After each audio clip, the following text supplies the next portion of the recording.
Assalamualaikum.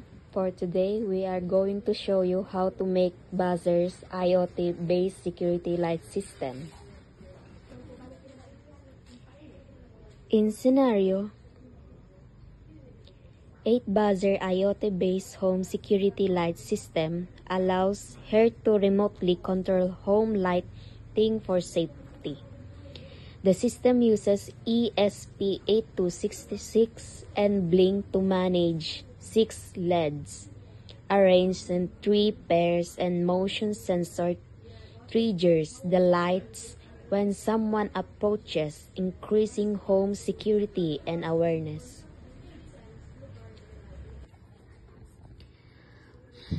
Components and connection.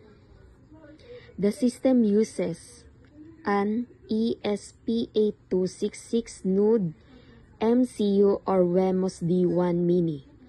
As the controller, an HCSR04 ultrasonic sensor for motion distance detection, and 6 LEDs arranged in 3 pairs.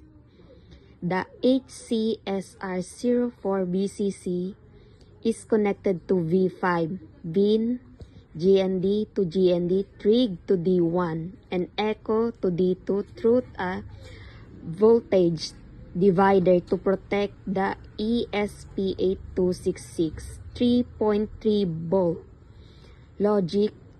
Each lead pair connects to specific GPIO pins.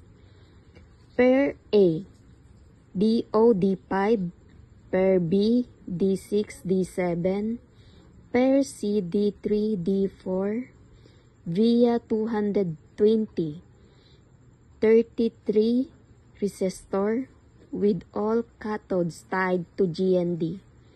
Blink virtual pins allow control of individual pairs. All leads are automatic activation based on motion.